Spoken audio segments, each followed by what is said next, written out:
Hola, j'espère que vous allez bien. Je vous retrouve aujourd'hui dans cette nouvelle vidéo. Une vidéo qui va paraître un peu futile par rapport à l'actualité, mais bon, malgré tout, je voulais vous la faire. Je voulais vous faire un peu un haul de mes dernières acquisitions livresques. Je me rends compte que j'ai une façon d'acheter les livres qui est un peu particulière puisque je vais rien acheter pendant plusieurs mois et d'un coup, je vais avoir envie de faire l'acquisition de plein de livres et je sais pas, j'ai pété un câble. Donc voilà. Il y en a qui datent de ce week-end, il y en a qui datent même d'aujourd'hui, juste avant de faire cette vidéo. Donc je vais vous montrer tout ça. Et il y a à la fois de l'occasion et du neuf. On va commencer par l'occasion, je vais vous montrer les livres que j'ai eus.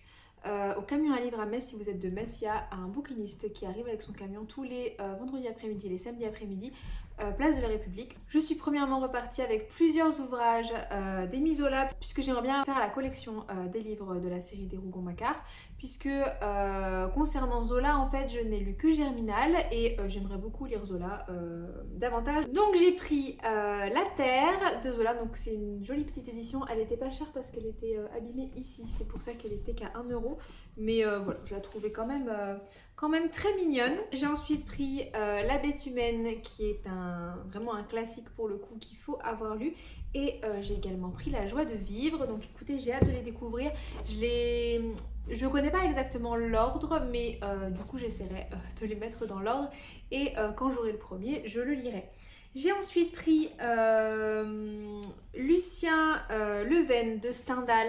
J'ai lu que Le Rouge et le Noir de Stendhal, il me semble. J'ai beaucoup aimé Le Rouge et le Noir. Du coup, j'ai décidé de prendre ce livre et j'aime bien la couverture, je la trouve trop belle. C'est un livre qu'il a écrit juste après Le Rouge et le Noir. C'est, de ce que j'ai compris, une critique de l'époque de la Restauration et de la monarchie de Juillet.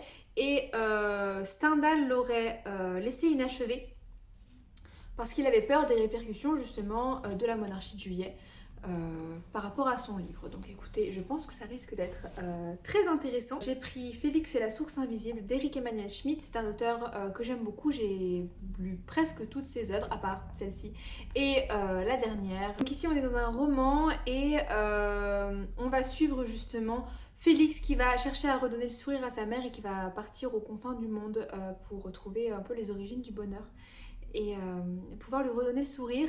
Donc je pense que ça va être très chouette, c'est très court, donc je le lirai peut-être dans un prochain 7 jours 7 livres. Dites-moi si ça vous intéresse que je fasse une nouvelle édition. J'ai ensuite pris Archives du Nord de Marguerite Yourcenar. Je vous disais dans ma vidéo sur mes projets de lecture de 2022 que j'aimerais découvrir Marguerite Yourcenar, donc du coup j'ai acheté un deuxième livre de Marguerite Yourcenar. Les Archives du Nord, c'est un condensé de récits autobiographiques et de mémoires de cette autrice. Je suis un peu embêtée parce que c'est le deuxième tome de ses mémoires. J'espère que ce recueil-là peut se lire indépendamment du premier parce que je ne l'ai pas trouvé encore et puis j'ai pas trop envie d'attendre pour le lire. Je suis une personne assez impatiente. Ensuite j'ai pris Ravage de René Barjavel. J'ai La nuit des temps chez moi que je n'ai toujours pas lu, mais quand j'ai vu ça je me suis dit que ça avait l'air vachement intéressant. C'est un livre qui apparemment a ouvert la voie à la science-fiction en France. Ça parle de tous les avions qui vont s'arrêter un jour à la même heure et on ne va pas comprendre pourquoi. Et il va y avoir une enquête un peu là-dessus de ce que j'ai compris. Il est assez court également, donc je pense que je pourrais aussi le lire dans un 7 jours 7 livres.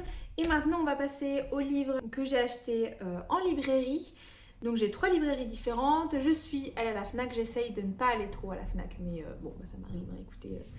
Ce sont des choses qui arrivent encore et j'ai acheté Personne n'aime comme nous de Nabokov. Ce sont les recueils des lettres que Nabokov a écrit à sa femme et il semblerait en tout cas qu'ils avaient un amour qui était très pur, très passionnel, très beau. Vous savez que c'est des choses que j'aime beaucoup.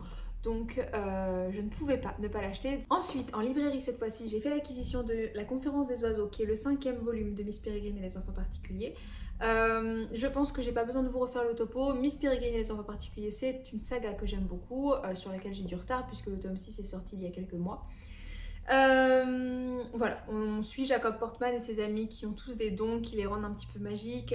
C'est un monde qui oscille entre le monde du passé et le monde actuel. On est dans du voyage temporel, c'est très intéressant, j'aime beaucoup cette saga et je suis contente d'avoir pu me procurer le tome 5 qui m'a été offert par mon chéri.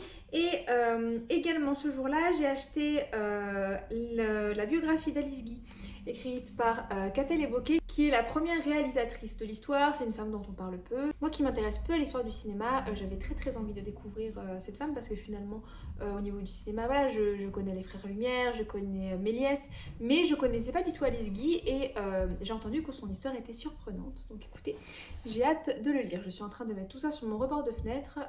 Si ça tombe, c'est la merde. Et pour finir, je suis passée dans ma librairie. Et à la base je voulais juste faire un tour, mais j'ai quand même fait quelques petites acquisitions. Voilà ce qui se passe quand on arrive en librairie, on est en passé une mauvaise journée, on a toujours de quoi se remonter le moral en achetant des livres. J'ai donc acheté La tombe des Lucioles de Nosaka Akiyuki, qui est un roman japonais qui a été adapté en animé il me semble. C'est l'histoire d'un frère et d'une sœur qui vont vivre plusieurs aventures durant la guerre. Il paraît que c'est un roman qui est très beau. La seule chose qui m'a fait sourire, c'est que dans ma librairie ils ont fait un stand pour le nouvel an chinois et du coup ils ont mis plusieurs auteurs asiatiques mais pas forcément chinois, du coup ça n'avait pas forcément de sens. Je pense qu'ils ont mis un peu ce qu'ils avaient en boutique, c'était un peu une maladresse de leur part, mais en tout cas j'ai hâte de lire ce roman. Oula, ça y est, je viens de tout casser. J'ai également pris Miss Austen de Jill Hornby. C'est une femme qui 20 ans après la mort de Jane Austen va revenir dans le village natal de l'autrice et va découvrir d'anciennes lettres qui en disent beaucoup sur la famille Austen, qui vont nous permettre de découvrir plusieurs choses sur cette autrice. Alors évidemment c'est une fiction, mais étant une grande fan de Jane Austen, je ne pouvais pas ne pas l'acheter. Et j'ai demandé au libraire de me conseiller son livre préféré, qui est Comme neige au soleil de William Boyd. J'ai jamais lu William Boyd, qui est pourtant un auteur très connu. Et c'est un livre qui parle de la guerre. Donc voilà, il y a pas mal quand même de livres qui parlent de la guerre. Je pense qu'on est malheureusement dans un thème assez récurrent, que ce soit dans la lecture ou dans l'actualité.